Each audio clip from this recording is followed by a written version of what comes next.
For the arrangement shown in the figure, the tension in the string is given by। बच्चों tension हमें string में find करना है।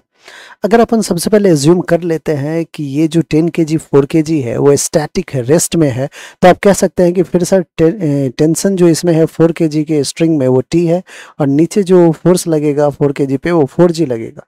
सो tension T is equals to 4 into g, that is 40 newton. यही tension बच्चों यहाँ भी लग रहा होगा। सरफेस में क्या है, रफ सरफेस है तो एक फ्रिक्शनल फोर्स भी लग रहा होगा और इधर mg का जो mg साइन थीटा कंपोनेंट है वो एक्ट करेगा, इधर नॉर्मल रिएक्शन और इधर mg कॉस थीटा का कंपोनेंट एक्ट करेगा। आई होप इंक्लाइन पे आपने ये बहुत बार काम कर रखा।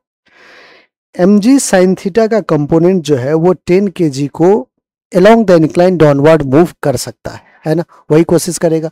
एक बार देखते हैं कि आखिर mg साइन थीटा है कितना। मास कितना है 10, जी की वैल्यू 10, साइन 37, साइन 37 क्या होता है बच्चों 3/5। सो 5 1 जा 5 2 जा 3 2 जा 6 10 जा 60 न्यूटन। तो mg साइन थीटा का जो कंपोनेंट है वो है 60 न्यूटन। एक बार लिमिटिंग फ्रिक्शन देख लेते हैं कि मैक्सिमम फ्रिक्शन कितना सरफेस दे सकता है, तो कितना होगा म्यू इंटू एन। म्यू कितना है बच्चों 0.7, एन क्या है mg कॉस थीटा है। ठीक है, वैल्यू हमने सॉल्व किया, 0.7 को 7/10 लिख दीजिए। 0.7 है, इसको अपन लिखते हैं 7/10 इंटू जी विल बी 10। मास कितना है 10, कॉस 37 4/5।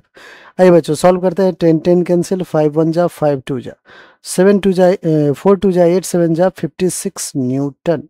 अब देखिए मैक्सिमम फ्रिक्शनल फोर्स कितना प्रोवाइड कर सकता है 56 न्यूटन। क्या एक स्ट्रिंग भी तो कनेक्टेड है बच्चों, और स्ट्रिंग में कितना है, स्ट्रिंग में टेंशन है 40 न्यूटन। तो आप कह सकते हो कि सर मूवमेंट के लिए 60 न्यूटन फोर्स की जरूरत along the incline downward movement के लिए, जिसमें से टेंशन कितना प्रोवाइड कर सकता है 40 न्यूटन। तो बचा कितना 60 माइनस 40 विल बी 20 न्यूटन। अगर सरफेस फ्रिक्शन दे दे तो ये रेस्ट पे 10 kg रह सकता है बच्चों। बिल्कुल फ्रिक्शन फोर्स मैक्सिमम 56 न्यूटन तक अप्लाई कर सकता है, तो 20 न्यूटन तो कर ही देगा।